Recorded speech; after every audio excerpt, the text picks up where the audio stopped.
Que bom! Mais um domingão feliz.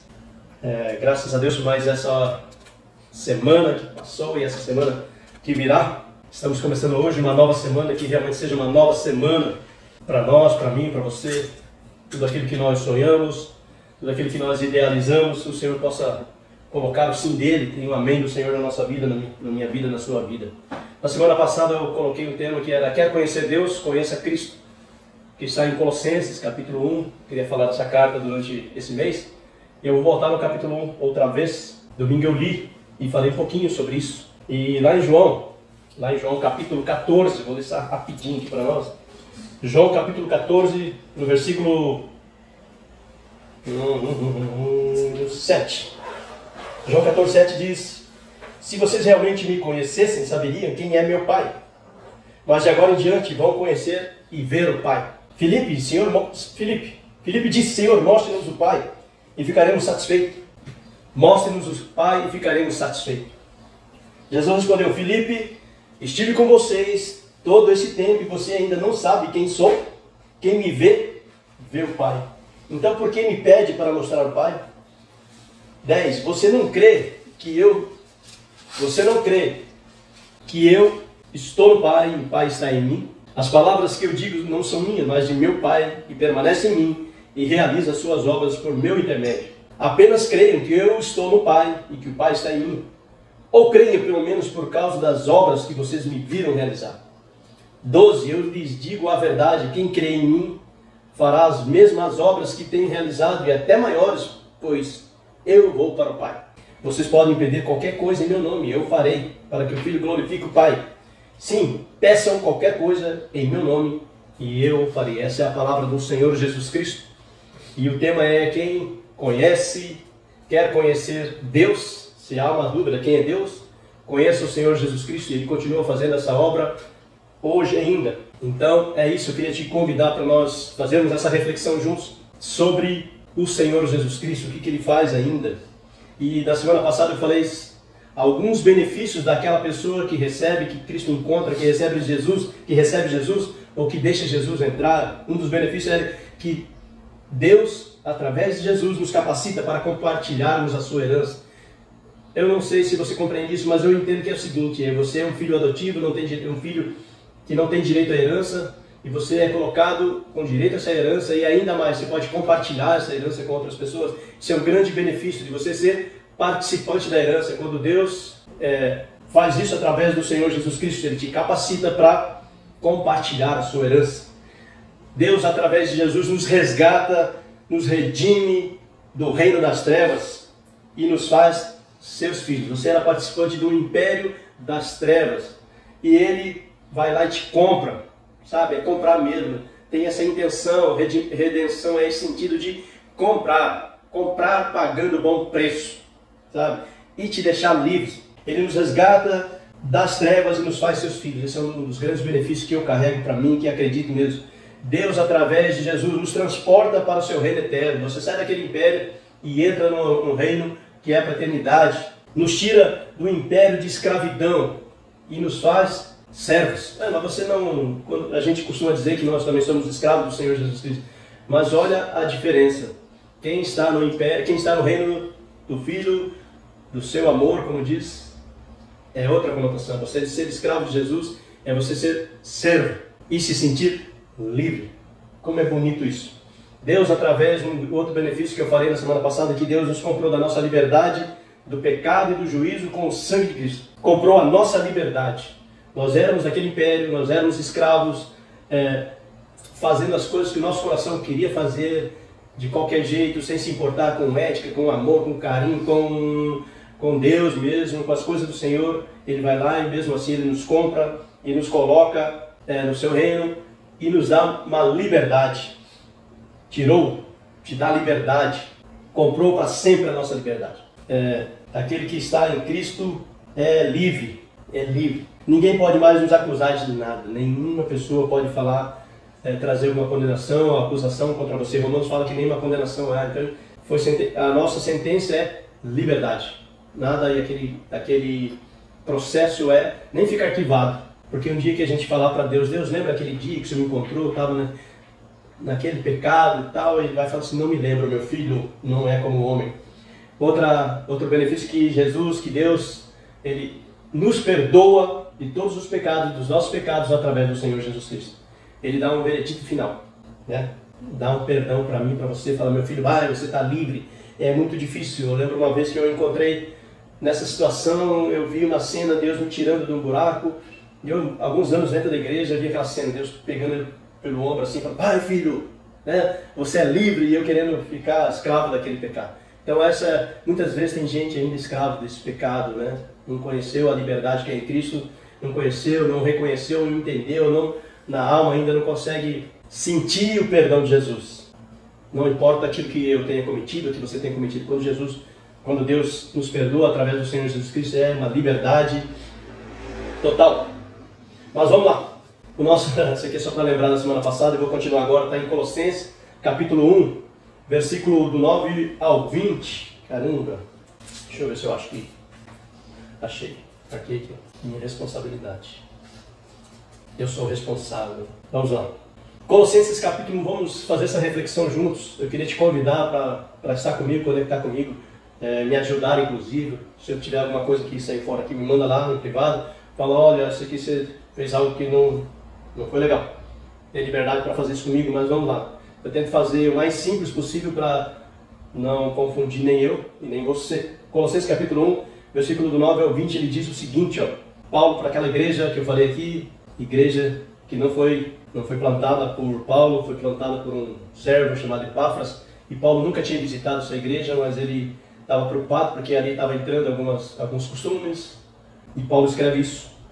Por isso, desde que ouvimos falar a seu respeito, está falando para a igreja, por isso, desde que ouvimos falar a seu respeito, não deixamos de orar por vocês. Bom, olha aqui que é a oração de Paulo. Pedimos a Deus que lhes conceda pleno conhecimento de sua vontade, e também sabedoria e entendimento espiritual. Essa é a oração de Paulo. Então vocês viverão de modo a sempre honrar e agradar ao Senhor, dando todo tipo de bom fruto e aprendendo a conhecer a Deus cada vez mais. Então a oração de Paulo era o seguinte, que Deus concedesse pleno conhecimento da vontade dele e também sabedoria e entendimento espiritual. 11.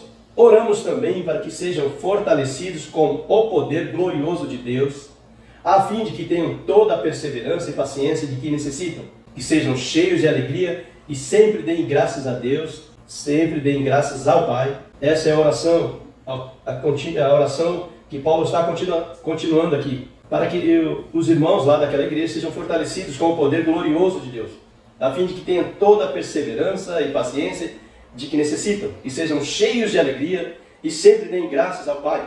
Ele os capacitou para participarem da herança que pertence ao seu povo santo, aqueles que vivem na luz. 13. Ele nos resgatou do poder das trevas e nos trouxe para o reino do seu Filho amado, que comprou nossa liberdade e perdoou nossos pecados. O Filho é a imagem do Deus invisível. Quer conhecer? Se alguém queria conhecer a Deus, se alguém estivesse preocupado em conhecer Deus, Paulo estava explicando, o Filho é a imagem do Deus invisível e é supremo sobre toda a criação. Pois por meio dele, por meio de Jesus, todas as coisas foram criadas, tanto nos céus como na terra, todas as coisas que podemos ver, as que não podemos, como os tronos, os reinos, governantes, autoridades do mundo invisível. Tudo foi criado por meio dele, Jesus, e para ele, Jesus. Todas as coisas, aquilo que nós não vemos, que vemos, ele existia antes de todas as coisas. Jesus é a origem de todas as coisas e mantém tudo em harmonia. Interessante isso, né? Ele é a cabeça do corpo, que é a igreja. Ele é o princípio supremo sobre os que ressuscitam dos mortos. Portanto, ele é o primeiro em tudo, pois foi do agrado do Pai que toda a plenitude habitasse no Filho. E por meio dele, de Jesus, o Pai reconciliou consigo todas as coisas. Por meio do sangue do Filho na cruz, o Pai fez pazes com todas as coisas, tanto nos céus quanto na terra. Não havia mais separação, não havia mais um povo separado, não havia judeus nem gentios. Em Jesus, esse muro de separação foi quebrado. Então, ele juntou, o Pai reconciliou consigo todas as coisas. Por meio do sangue do Filho da cruz, o Pai fez as pazes com todas as coisas, tanto nos céus como na terra. Então, se nós queremos conhecer Deus, nós devemos conhecer Cristo. Quer conhecer Deus? Conheça Cristo. E no verso 10, ele diz o seguinte, frutificando em toda boa obra. Frutificando, esse é o desejo que Paulo tinha para aquela igreja. Então, vocês de modo sempre honrar, agradar o Senhor, dando todo tipo de bom fruto e aprendendo a conhecer a Deus cada vez mais. Esse era o desejo de Paulo para aquela igreja. No versículo 11 ele fala-se sobre todo o poder. Oramos também para que sejam fortalecidos com o poder glorioso de Deus. Nós precisamos entender que nós temos esse poder, porque não é porque nós somos melhores, é porque nós recebemos do Senhor, nós recebemos de Deus através do Senhor Jesus Cristo. Quando Deus olha para o marido tão fraquinho, ele vê poder porque ele vê Jesus. Versículo 12, ser gratos ao Pai, que nos tornou digno de participar da sua herança. 12, estou bem rápido aqui para a gente... E sempre deem graças ao Pai, Ele os capacitou para participarem da herança que pertence ao povo santo, aqueles que vivem na luz. E olha a oração de Paulo, presta atenção nisso. Eu aprendi aqui uma coisa, por isso que eu queria compartilhar novamente. Isso ardeu no meu coração de falar algo que é tão real, tão natural hoje, você convive tão de perto com pessoas assim.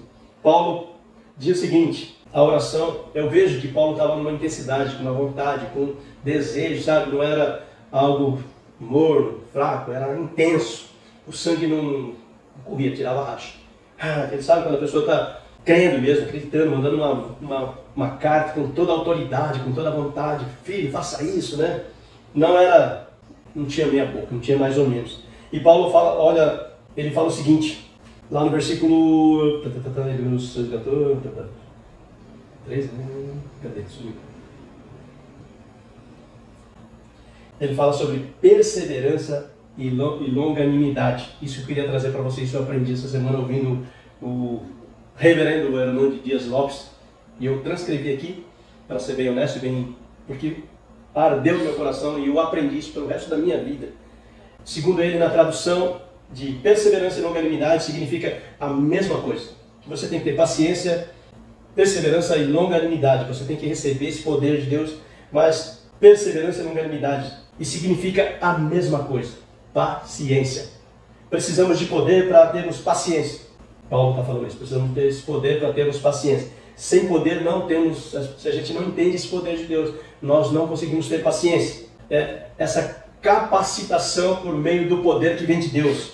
E ali, segundo Hernando Dias Lopes, ele fala o seguinte, perseverança e longanimidade têm a mesma coisa, paciência. A perseverança é paciência com as circunstâncias. E longanimidade, nesses textos, no original, chama paciência com pessoas. Paciência com circunstância, longanimidade, paciência com pessoas. Isso não, eu escrevi aqui, isso não cai no vestibular. É tão simples, tão bobinho, mas é algo que a gente tem que aprender para o resto da vida, a partir de agora, aplicar hoje. Perseverança e longanimidade, paciência. Muitas vezes tem gente que tem muita paciência com as circunstâncias, eu me via muitas vezes nisso aqui. Sabe lidar com as adversidades, sabe lidar com as coisas que dão contra a nossa vida no dia a dia, sabe resolver problemas, sabe, se acidentou, se quebrou, se aconteceu alguma coisa, a pessoa tem aquele dom, sabe lidar com aquilo, resolve, bateu o carro, já chama o seguro, não se desespera, é centrado. Essa pessoa ela tem paciência com as circunstâncias. E tem gente que tem muita paciência ou tem gente que tem muita habilidade para lidar com pessoas. Não importa o que aquela pessoa faz, você tem a paciência de lidar com pessoas. Então, tem gente que tem habilidade para lidar com as circunstâncias, mas para lidar com pessoas, e principalmente pessoas difíceis, ela não consegue. Tem pessoas que têm habilidade para lidar com pessoas, mas quando vem uma circunstância, uma adversidade, ela também não consegue. Paulo está pedindo isso que a gente tem que ter, perseverança e longanimidade, as duas coisas. Muitas vezes nós temos até paciência para lidar com as adversidades, não quero complicar, mas é algo que está ardendo no meu coração, quero que você me entenda isso. Muitas vezes nós temos até paciência para lidar com as circunstâncias, com as adversidades, com as coisas que acontecem no dia a dia, as coisas contrárias, temos até paciência para lidar com pessoas, colegas de trabalho, pessoas complicadas, pessoas difíceis, mas como que a gente reage? A gente reage com a cara fechada. Nossa fisiologia já mostra que você não está gostando. E Paulo está falando isso para a gente, que a gente tem que fazer isso com alegria. Você tem que passar ter paciência nas adversidades, ter paciência com as pessoas complicadas, com alegria. É verdade. Aí, irmão, já é difícil, aí já é complicado. Aí já querer demais, né? Você vai dizer, eu também vou dizer, bom, aí Paulo, você já quer demais. Desse jeito. Você quer demais. Pedindo muito. Mas está pedindo muito. Mas é isso. Se nós recebemos Jesus, se nós somos comprados, é isso que Paulo está falando. Olha, tenha paciência, tenha perseverança, tenha longanimidade e com alegria. Precisamos ter esse poder para termos paciência para lidarmos com as circunstâncias difíceis, paciência para lidarmos com pessoas difíceis e com alegria. E no dia a dia, no nosso trabalho, na nossa casa, na nossa família, sempre tem alguém. E quando você tem esse dom de meio que de solucionar a demanda, né? Já sei para quem vou ligar, né? Já sei quem que vai. Pessoa que não tem esse dom, não tem essa habilidade de lidar com as circunstâncias nem com pessoas. Paulo está recomendando isso. Muitas vezes até conseguimos, né? Mas com a cara fechada. E somente pela graça do Senhor. É só pela misericórdia. É sobrenatural. É aí que entra Jesus. É sobrenatural. Algo que você pode fazer com alegria. Estar aqui todos os domingos com alegria. Fazer isso aqui. O dia que a gente fala, de novo, não tem graça. Não é possível fazer as coisas para Jesus com esse jeito. E a gente vê isso nas igrejas. Eu estou dentro da igreja de 35 anos, a gente vê isso. Toda hora tem uma demanda, toda hora tem algo novo, toda hora tem que criar, tem que fazer, tem que liderar, tem que chamar, tem que convidar, implorar para a pessoa estar com você. Pessoas difíceis. Implorar para a pessoa entender Jesus, para estar com Jesus. Já ouviu, já conhece, já recebeu o poder e está na mesma coisa. E você lá, irmão, hoje é dia, amanhã é dia. Bom dia. Tem que estar todos os dias. Mas não é com raiva, é com alegria. Com alegria. E é isso que eu queria dizer. Tem paciência, longanimidade, perseverança e longanimidade com alegria. Paciência com as dificuldades, paciência com as pessoas difíceis e com alegria. Então, estou ministrando para mim e para você nessa manhã.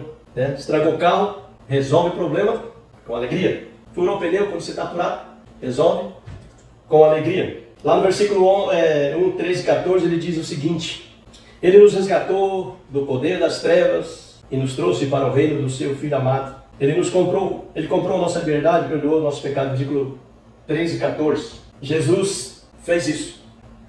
De verdade, esse é o versículo que eu gostaria de colocar na minha geladeira, na minha vida para sempre. Jesus comprou a minha redenção.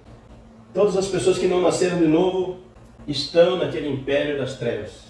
Não importa quão boa seja essa pessoa. Não importa quão legal seja essa pessoa. Não importa quão bonita seja essa pessoa, se ela não teve esse encontro com Jesus Cristo. Hoje é bem isso aí que eu queria dizer para você. Se não teve esse encontro real com o Senhor Jesus Cristo, se um dia eu me rendo aos seus pés, eu me rendo a você, Jesus, não importa, a pessoa está naquele império das trevas, sabe? Uma vez, Jesus teve um encontro com um dos principais dos fariseus, que chama Nicodemos, e ele teve um encontro com Jesus às escondidas. E Jesus fala para ele assim: Nicodemos, ninguém pode ver o reino de Deus se não nascer de novo. Então tem que sair daquele império, ter uma nova identidade e ir para o reino do Filho do seu amor. Isso que Jesus está dizendo. Se você não nascer de novo, Nicodemos, você não pode entrar no reino dos céus. Esse papo reto, eu vou dizer assim, que Jesus teve com Nicodemos. É um papo reto, só não entende que não quer. Não tem ninguém que pode alegar inocência, não há ninguém que pode alegar inocência. Ninguém neutro, eu sou neutro, não sei, mas não dá mais, não tem mais tempo. Ou está no império das trevas ou no reino da luz. Papo reto. Ninguém está no reino de Cristo, ninguém que não está no reino de Cristo, quem não está no reino de Cristo está no reino das trevas, está no império das trevas. E Deus faz isso, te dá liberdade, te dá, sabe, você pode caminhar, mas Ele fala: Marildo, eu sinto isso. Apago, sai daí. E Deus faz isso, vai lá e te compra. A redenção é um ato comercial mesmo. Comprei, paguei bom preço, paguei preço de sangue altíssimo, né? Por você. E muita gente não entende, está na igreja mesmo, não compreende isso. Quando eu escutei isso pela primeira vez, eu falei: obrigado. Só o Senhor que é corajoso, ousado para fazer isso comigo, porque outra pessoa não faria, nem meu melhor amigo. Deus vai lá e paga um preço pelo seu resgate. Te comprou. Eu quero usar essa palavra toda hora. Ele vai lá e te compra. Não é de graça não. Te comprei, rapaz. É caro. Você custou caro para mim. Porque eu quero você. Eu não preciso de você, mas eu quero você. Eu te quero. Eu te amo. Você é um filho adotivo, mas eu te amo como filho. Você tem direito à minha herança. Você vai pegar essa minha herança e compartilhar com outras pessoas. É muito interessante isso. Muito bom saber disso. Lá no versículo 15 e 17 diz: Ele é a imagem do Deus invisível. Jesus é a imagem do Deus invisível. Se quer conhecer Deus? Conhece Jesus. É isso que eu estou falando aqui. É isso que um dia falaram para mim há 30 e poucos anos atrás. Marido, eu preciso conhecer Jesus. Eu só conhecia Deus. E de ouvir dizer, porque eu ia na igreja. Mesmo assim, só ouvi dizer, nunca tive uma experiência, nunca tinha aberto a carta do pai para mim. Eu fico pensando assim, como é que a pessoa recebe uma carta, meu pai escreve, mora longe, escreve para mim, o papai escreveu para mim, que lindo, põe lá. Né? Não abre a carta para entender. E essa carta, eu estou lendo aqui um pedacinho, um trechinho que está em Colossenses. Ele, Jesus, é a imagem do Deus invisível, primogênito de toda a criação, pois nele foram criadas todas as coisas, nos céus e na terra, as visíveis e as invisíveis, sejam trono, soberania, poderes, autoridade, todas as coisas foram criadas para ele, criada e para ele. Ele é antes de todas as coisas, ele é antes de todas as coisas, e nele tudo subsiste. 17. Eu transcrevi aqui, mas ficou escuro, não consegui ler. Ele existe antes de todas as coisas, mantém tudo em harmonia. Ele é o cabeça do corpo, que é o princípio. Em Jesus, tudo está abaixo dele. Em Jesus, toda a criação, todo o poder, todo o reino, né, está abaixo de Jesus, deve prestar honra a Jesus. Mesmo que não reconheça, mesmo que você fique falando ali, lá na Coreia, na China, não sei aonde, sabe? Esse povo, um dia, vai ter que reconhecer a soberania. Todos eles estão abaixo, toda essa soberania estão abaixo do Senhor Jesus Cristo. Toda a criação está sujeita a Jesus. Ele é a autoridade máxima. Pode alegar, ele é a autoridade máxima sobre tudo que sai, sobre tudo. Tem coisas que eu não sei, não entendo, não compreendo mesmo, né? Tem gente que estuda isso. O mundo físico, as galáxias, as coisas que a gente nem sabe dizer, que tem gente que estuda isso. Tudo está sobre o comando do Senhor Jesus. Para Ele, por Ele, Ele que criou, a origem de toda essa criação está sobre Ele. Ele é o primogênito da criação. O que é isso? A partir dele se originou tudo. Ele é o primeiro lá de tudo. Tudo foi feito por Ele e para Ele.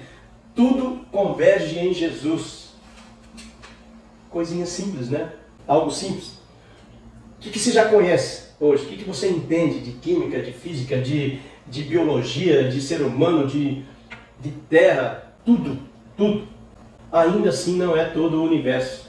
Ainda há algo invisível para se conhecer, para se descobrir. E cada vez estão falando mais, descobrindo mais coisas. Mas tudo isso que a gente nem sabe ainda, que a gente vai saber pela história, por alguém ter descoberto, Jesus já sabe. Tudo foi criado por Jesus Cristo. Olha que privilégio. Olha o reino de Jesus. Eu já me encontrei nesse reino, já estou fazendo parte, já estou seguindo, estou no caminho. O mundo físico e o mundo espiritual, sabe?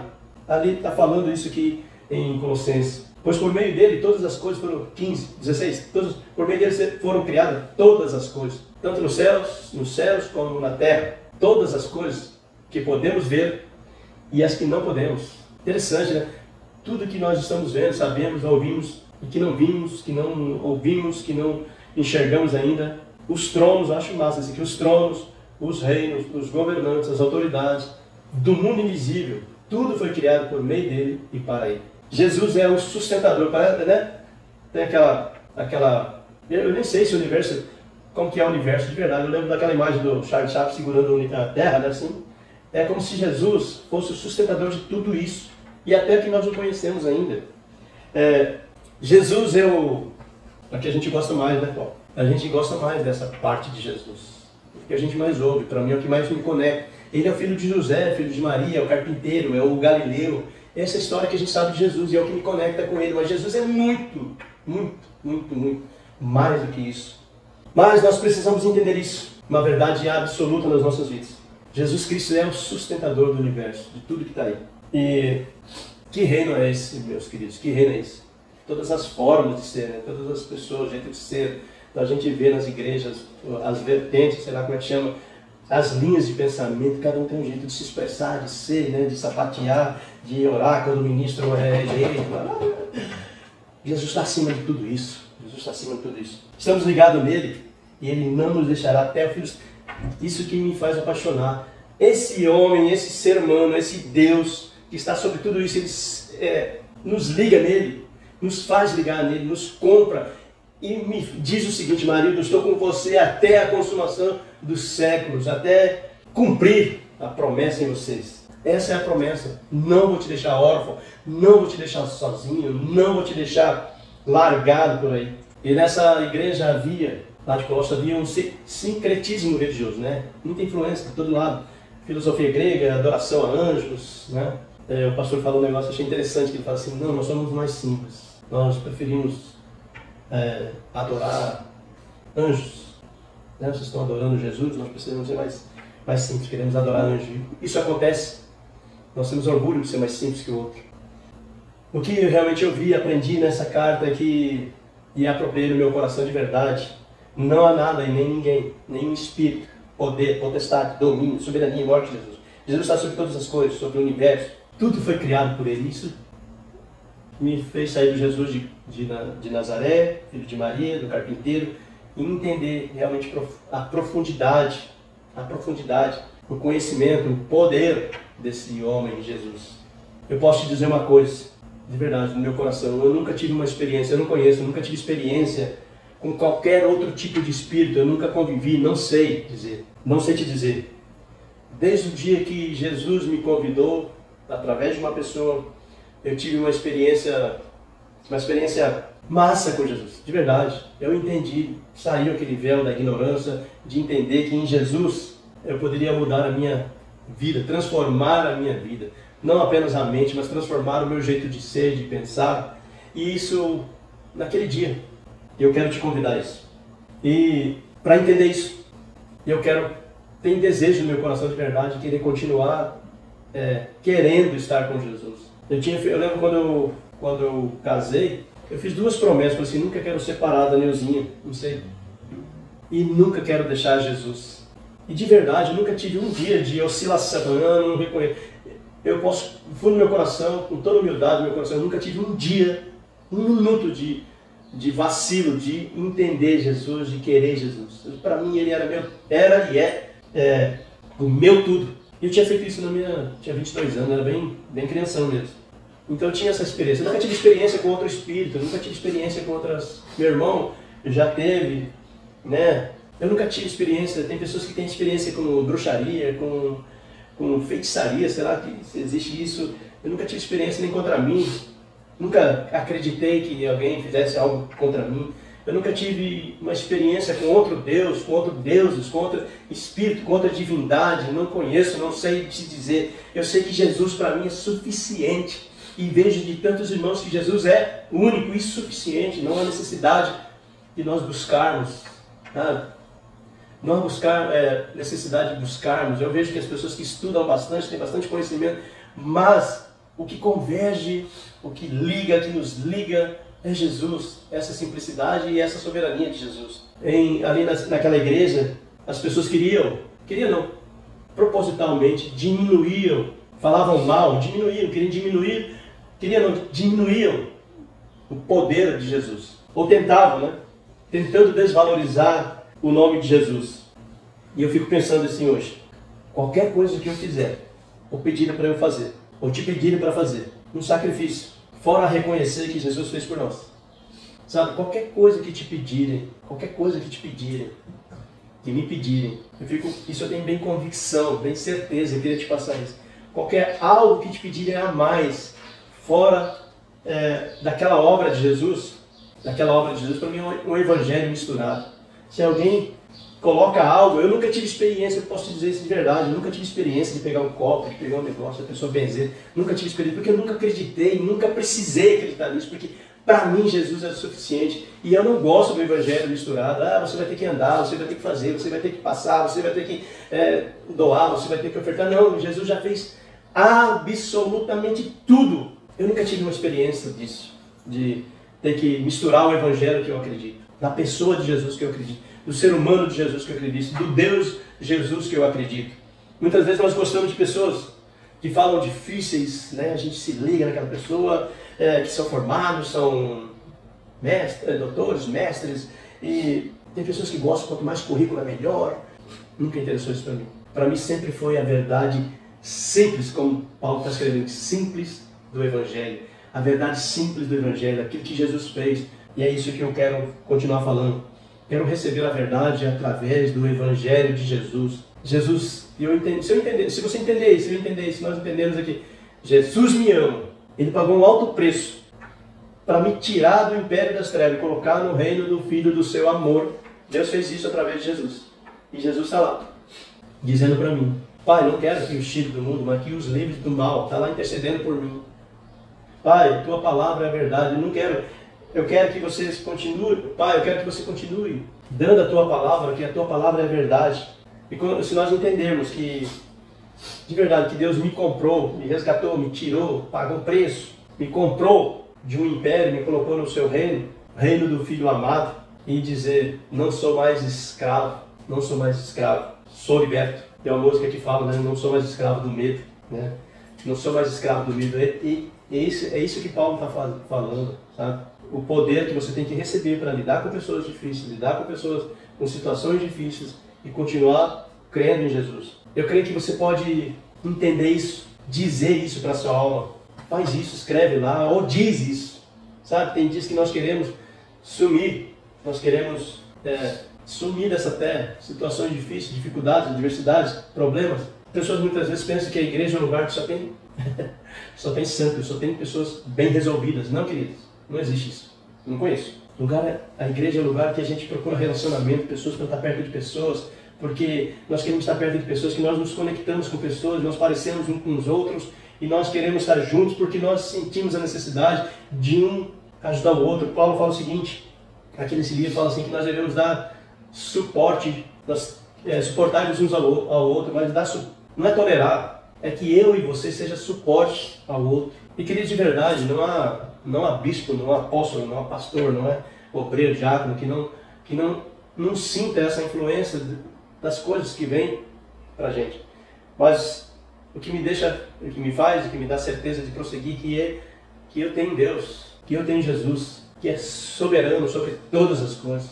Muitas vezes nós gostamos muito, e eu vejo aqui hoje, eu entendo hoje, começando a compreender isso, as pessoas, nós gostamos, vou colocar eu aqui também, nós gostamos muito do ritual, nós gostamos muito do projeto, nós gostamos muito do estatuto, nós gostamos muito da liturgia. Nós aqui resolvemos quebrar tudo isso porque isso não interessa mais para nós. O que interessa é o Evangelho do Senhor Jesus Cristo. E eu vejo que Maria, você tem que ir para a igreja. Maria, você tem que ir para a igreja. Não consegue compreender. E se a gente ficar cara a cara com a palavra, com coisa, a gente não consegue compreender. Parece que é lá que a gente vai resolver. Não, é eu e Jesus. Entender que eu e Jesus, o soberano, o poderoso, o tudo-poderoso, me ama, me quer. Então eu quero te dizer o seguinte, nessa manhã, para você colocar em prática. Eu faço parte do reino de Jesus Cristo e sou livre.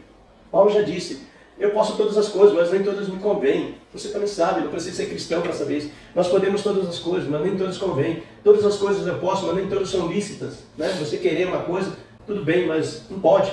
Mas você é livre. Eu não quero aqui, mas você está confundindo, você é da hipergraça. Não tem isso. Jesus te comprou no império das trevas, hoje você pode andar de cabeça erguidinha, Senhor. Livre. Põe o peito para fora, o abdômen contraído e dá um sorriso. Porque você participa, você é do reino do Filho amado, do reino do amor, do reino do Senhor Jesus Cristo. Eu queria te dizer isso. Diz isso agora, eu faço parte do seu reino, Jesus, e sou livre. Fiz bem acelerado hoje, né? Mas é isso. Estou tão apaixonado por Jesus cada dia mais e me encontrando cada vez mais com Ele que eu quero continuar falando, pregando pregando muitas vezes sem palavras, sendo essa pessoa que conecta com pessoas difíceis, com situações difíceis e com alegria. E eu quero isso para você também nessa semana, tá legal? Muito obrigado por essa manhã. Queridos, aqui não é um estudo bíblico, é uma reflexão. O dia que você quiser uma pessoa que mestre, tem Luciano Subirá, tem Hernando Dias Lopes, tem muito mestre aí que eu sigo, que assisto, que alimento através da palavra deles. Eu te recomendaria também ter um tempo de qualidade com esses mestres da palavra de Deus, pôr um fone de ouvido e sentar e ouvir. Como é bom aprender com eles. Graças a Deus por essa semana. Eu te abençoo no nome do Senhor Jesus Cristo para uma semana de vitória, de alegria, de poder, de amor, de longanimidade, de perseverança na sua vida e provisão financeira para você, saúde que vem, que o Senhor, médico dos médicos, toca aonde tiver uma enfermidade e restaura a saúde do seu corpo físico, restaura a saúde espiritual. Se você está desanimado, tentando desistir, o Espírito Santo está ministrando agora um sopro suave sobre a sua vida e tirando todo o cansaço físico e espiritual em nome do Senhor Jesus Cristo. Tem uma semana de vitória. Essa live fica gravada aqui no Instagram, aqui no Facebook, e nós editamos e colocamos no canal da Igreja Nest no YouTube. Eu queria te convidar, te desafiar também, a me ajudar, a nos ajudar, a curtir, a compartilhar, escrever no canal lá na Igreja Nest, por gentileza. Hoje eu estava vendo Mais de 40% das pessoas que curtem o canal, elas não são inscritas no canal. E queria te convidar a se inscrever no nosso canal lá no YouTube. Ajuda a gente. Manda esse louvor que nós mandamos, manda para uma pessoa. Tá legal? Fique com Deus. Deus abençoe. Beijão.